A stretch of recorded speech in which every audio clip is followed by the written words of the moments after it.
Hi viewers, அனைவருக்கும் வணக்கம். பேசுகிறேன் உங்கள் கணினி துருவன். இன்றைக்கி நம்ம எதை பற்றி பார்க்க போகிறோன்னா, இது ஒரு கஸ்டமர் லேப்டாப்பில் கம்ப்ளைண்ட் என்னன்னு பார்த்தீங்கன்னா, லேப்டாப்பில் பேனல் உடஞ்சிருக்கு. இது உள்ளே இருக்க பேனலு இதை நான் கழட்டிட்டேன். இப்போ இதுக்கு பதிலாக இந்த பேனலை ரீப்ளேஸ் பண்ண போகிறேன். இந்த பேனல் ஆர்டர் போட்டால் என்னென்ன கொடுக்குறாங்கன்னா, இதை எப்படி ஐடென்டிஃபிகேஷன் பண்ணணும்னு சொல்லிடுறேன். டாப்பில் இருக்கிறது இதை ஏ பேனல் சொல்லுவோம். இப்போ இந்த பேனல் பார்த்தீங்களா, இது உடையாமல் இருக்குது. சரியா? அடுத்து இந்த யூனிட் பி பேனல்மோ. இப்போ இதுதான் பி பேனல்.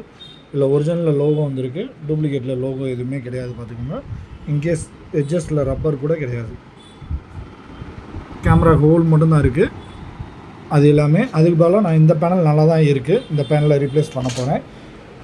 இப்போ இந்த லேப்டாப்பை ஓப்பன் பண்ணுறேன். ஓப்பன் பண்ணுறப்ப கொஞ்சம் கவனமாக ஓப்பன் பண்ணுங்கள். ஏன்னா ஹிஞ்சஸ் உடஞ்சிருக்கு. மேக்ஸிமம் ரைட் சைட் பிடிச்சிக்கிட்டே ஓப்பன் பண்ணுங்கள். இந்த பக்கம் பேனல் எதுவுமே உடையலை, ஹிஞ்சஸுமே உடையலை. அப்படிங்கிறப்ப நம்ம என்ன செய்யலாம்னா, இந்த ஹிஞ்சஸே தூக்கி நம்ம அந்த லேப்டாப்புக்கு ஃபிக்ஸ் பண்ணிக்கலாம். அவங்க கம்பெனிலேருந்து இன்னொரு ஹிஞ்சஸ் கொடுத்துருக்காங்க, அதை நம்ம கஸ்டமர்கிட்ட ரிட்டர்ன் பண்ணிக்கலாம். மேக்ஸிமம் இந்த மாதிரி லேப்டாப் வர்றப்ப கொஞ்சம் செக் பண்ணிக்கோங்க. ஒரு சில நேரம் இந்த மெட்டலில் இந்த இடத்துல உடஞ்சிருக்கும். ஸ்க்ரூஸ் கழட்டுறப்ப கொஞ்சம் கவனமாக கழட்டுங்க. இந்த ஸ்க்ரூலாம் அவ்வளோ சீக்கிரத்தில் மற்ற இதுலேருந்து கிடைக்காது. வேறு லேப்டாப்லேருந்து எடுத்து போட்டாலும் மேட்ச் ஆகாது. இந்த லேப்டாப்புக்கு ஆல்ரெடி கஸ்டமர் டிஸ்பிளே மாற்றிருக்காங்க. ஒரிஜினல் டிஸ்பிளே விட கொஞ்சம் பெருசாக இருக்கும். ஒரிஜினல் டிஸ்பிளேனால் அந்த ஃபுல் எட்ஜஸ் இருக்கும். இதை வச்சு கஸ்டமர் லேப்டாப்புக்கு டிஸ்பிளே மாற்றிருக்காங்களா, எதுவும் வெளியே சர்வீஸ் பார்த்துருக்காங்களாங்கிறத நம்ம ஐடென்டிஃபை பண்ணிடலாம். இப்போ இந்த லேப்டாப்பில் என்ன செய்யணும்னா, ஃபஸ்ட்டு இந்த 4 ஸ்க்ரூவையும் கழட்டணும். 1 2 கீழே 3 இந்த 4 ஸ்க்ரூவையும் கழட்டணும்னா இந்த டிஸ்பிளே யூனிட் மட்டும் தனியாக வந்துடும். வந்ததுக்கப்புறம் ஃபஸ்ட்டு டிஸ்பிளே கழட்டி கவனமாக பத்திரமாக கீழே வச்சுருங்க. வச்சுட்டு அதுக்கப்புறம் என்ன செய்யலாங்கிறத பார்க்கலாம்.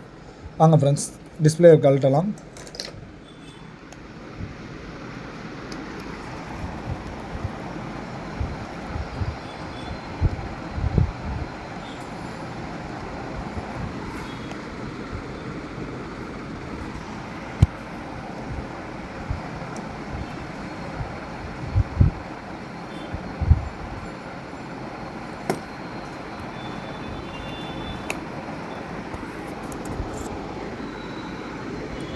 டிஸ்பிளே கழட்டுறப்ப கொஞ்சம் கவனமாக கழட்டுங்க. ஏன்னா இதில் எதுலையாவது தட்டுச்சுன்னா டிஸ்பிளே உடஞ்சிரும். ஃப்ரெண்ட்ஸ், இப்போ நம்ம 4 ஸ்க்ரூவையும் கழட்டியாச்சு.